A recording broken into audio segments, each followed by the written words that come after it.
வணக்கம். முரளி தமிழ் கவிதை யூடியூப் சேனலுக்கு உங்களை வரவேற்கிறோம். தொடர்ந்து கவிதை கேட்டு வரும் அனைவருக்கும் நன்றி. இதுவரை நமது சேனலை சப்ஸ்கிரைப் பண்ணாதவர்கள் சப்ஸ்கிரைப் பண்ணிக்கொள்ளுங்கள். பக்கத்தில் உள்ள பெல் பட்டனும் அழுத்திக் கொள்ளுங்கள்.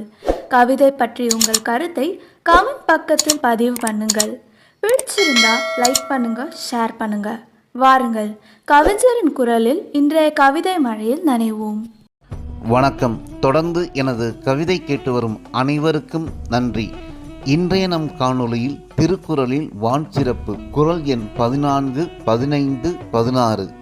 ஏரின் உழா உழவர் புயல் என்னும் வாரி வளங்குன்றி கால் கெடுப்பதும் கெட்டார்க்கு சார்வாய் மாற்றங்கே எடுப்பதும் எல்லாம் மழை விசும்பின் துளிவிழின் அல்லால் மாற்றங்கே பசும்புல் தலை காண்பதறியுது. இந்த 3 கொள்ளுக்குமான பொருளை ஒரு கவிதையாக எழுதியிருக்கிறேன். வாருங்கள், கவிதைக்குள் செல்வோம். சோற்றில் கை வைக்க சேற்றில் கால் வைத்து ஏற்பிடித்து உழவனுக்கு உறுதுணையாய் வர மழை மனம் வைக்க வேண்டும்.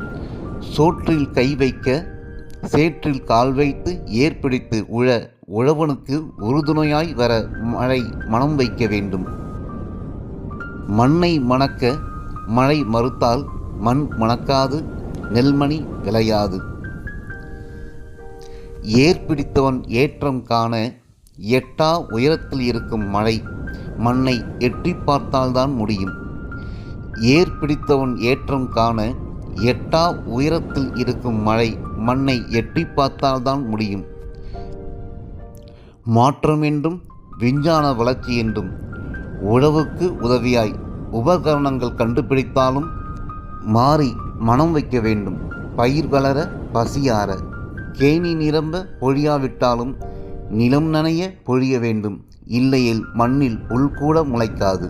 விண்ணிலிருந்து மழை மண்ணுக்கு வரவேண்டி வரம் வேண்டி விழுந்து விழுந்து தொழுவான் உழவன் உழுது உழுது உயர உயிரினங்கள் உண்டு கழிக்க. பருவம் தப்பாது பொழிந்தால்தான் பூமியில் உயிரினங்கள் தப்பும். மழை இல்லையேல் மண்ணில்லை, மண்ணில்லையேல் மனித இனம் இல்லை. பெய்யாது கெடுப்பதும் பெய்ந்து கொடுப்பதும் மழை. வாழும் வரை வசந்தம் காண மண்ணுக்கும் வரும் மழையை காப்போம், மழையை போற்றுவோம். வாழும் வரை வசந்தம் காண மண்ணுக்கு வரும் மழையை காப்போம், மழையை போற்றுவோம். நன்றி. இந்த கவிதை பிடித்திருந்தால் உங்கள் கருத்துக்களை கமெண்ட் பக்கத்தில் பதிவு செய்யுங்கள். மீண்டும் வேறு கவிதையுடன் உங்களை சந்திக்கிறேன். நன்றி, வணக்கம்.